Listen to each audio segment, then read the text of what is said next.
I found out I was pregnant with twins. That same day, I was about to tell my husband when I overheard him talking to his father in the next room. I don't have feelings for Vivian. I'm not gonna have kids with her.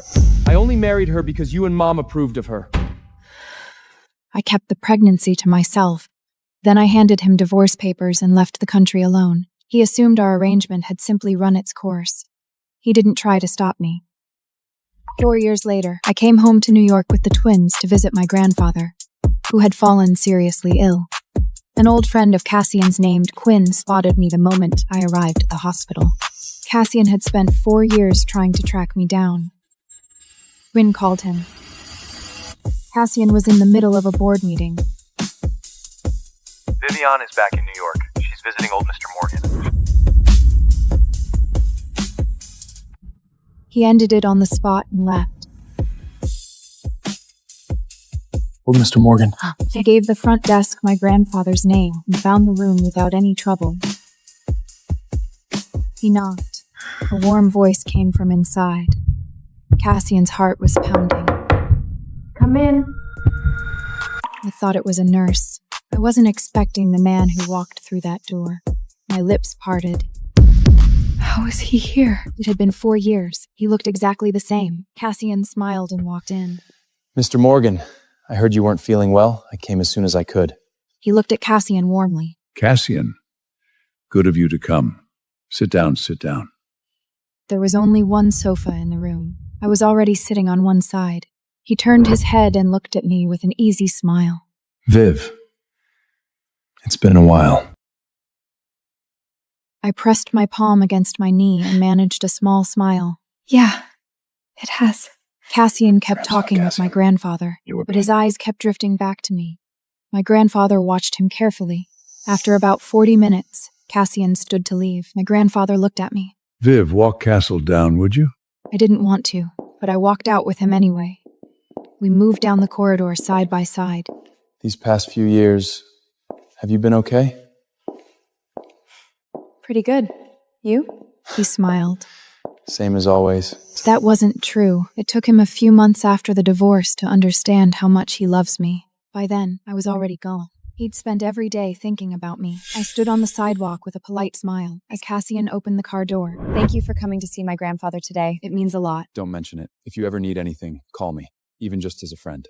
I nodded and turned back toward the hospital entrance. That is when Sebastian came through a side door with the kids, my son and daughter, both of them toddling toward me on short legs. I scooped one up in each arm and kept walking.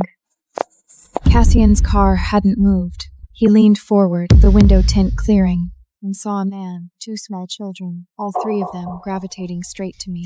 Something in his chest tore open. Office. The car pulled away. He stayed at the office until almost 9. Work was the only thing that kept the images at bay. But the moment he closed his eyes that night, the scene outside the hospital replayed on a loop. She'd moved on, married someone else, built something real. She used to be my wife and I didn't take care of what I had. The desk lamp burned all night. By the time morning light filtered through the curtains, he hadn't slept. He pressed his fingers to his temples, got up, showered, drank 2 large black coffees, and went back to work. 2 weeks later, Grandpa was cleared to leave the hospital. My brother Alex and I arrived early that morning to bring him home. The car pulled through the gate of the Morgan estate and into the drive. Before it had fully stopped, the twins came running. Great-grandpa! He took one hand in each of his and beamed. There are my 2. Did you miss me? Yes, great-grandpa!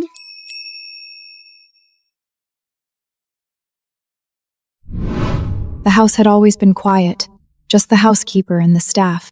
Now there were children's shoes by the door and crayon drawings on the hall table. And the rooms felt warmer than they had in years. That evening, after I got both kids down, I slipped out of their room. The housekeeper was waiting in the hallway. Miss Whitfield, your grandfather is asking for you in the study. I'll be right there. When I reached the second-floor study, I found Grandpa and Alex already seated at the table by the window, just several folders spread across the surface.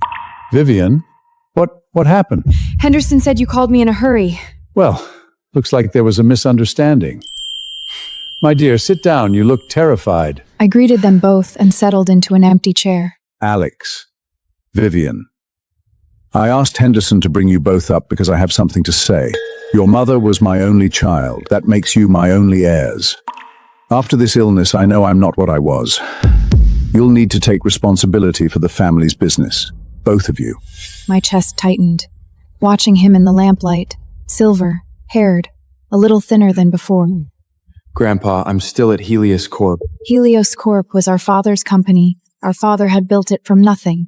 And for the past 5 or 6 years, Alex had worked there as a junior sales rep. Our father's explicit instruction. You'll run the company one day. You can't run something you don't understand from the ground up. So Alex stayed, year after year. His performance didn't matter. His father never mentioned a promotion. Alex, why do you still have any illusions about that man? If he had plans for you, he wouldn't keep you in the same entry-level role for 6 years. My own grandson, working as a glorified junior for half a decade. Does that make any sense to you? Grandpa, if I walk out now, won't those years be wasted? I understood both sides. Our father hadn't moved Alex despite having every opportunity to do so. That said enough about his intentions. But Alex wasn't wrong either. Their father was aging. Alex was still his only son and heir. I don't know what he's thinking. Vivian is a daughter. I understand he's biased. But you are his only son. Alex said nothing. None of us knew what our father was planning. Whatever it was, he seemed to be holding even his own son at arm's length. Viv, you've been back in New York a little while now. What are you thinking? Get the kids enrolled first. Then whatever you need from me, Grandpa. You spent the last few years abroad in gemology and jewelry design. You built a solid client base and private commissions over there. You know the industry well. I'd like you to take over Heron Jewelers. I kept my voice easy. Should I start at the bottom first? He laughed. No need. I trust you completely.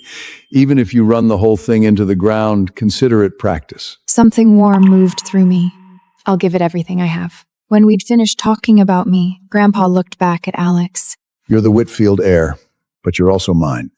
I'm still on my feet. I can carry this for a few more years. After that, I can't say. Alex said quietly. Give me 1 year, Grandpa. Whether or not I end up with Dad's company, I'll step into Morgan Housings within a year. You'll be able to rest. Grandpa finally nodded. Good. 1 year. It's late. The three of us said goodnight. Good night, Grandpa. The penthouse on the 23rd floor of Riverside Tower. I hadn't been back in years. I'd kept the access code but expected the biometric registry to have purged me long ago. I said my name. Vivian Whitfield. Then the voice print prompt, a soft tone, waiting, a half-second pause. The lock released. The real estate agent stepped in behind me. He looked around. Everything's been kept clean. You'd never know the place had been empty. I was still working that out when Mrs. Miller came in from the balcony holding a watering can. Her face opened into a bright smile. Mrs. Sterling, you're back. I winced. Mrs. Miller, we've been divorced. That isn't really appropriate anymore. She flushed. I'm so sorry, Miss Whitfield. Old habit. It's fine.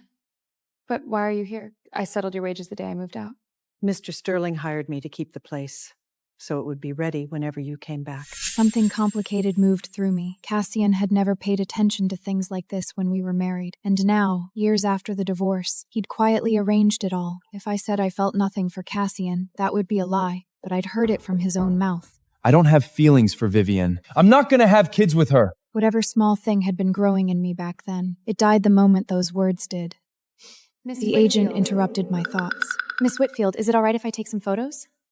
Of course, go ahead. You're selling? It's just sitting here. Better to free up the capital. I read her expression without difficulty. Mrs. Miller, if nothing else comes up for you, would you consider coming to work at the Morgan House? She said immediately. I would love that. One condition. You cut contact with Cassiel. Completely.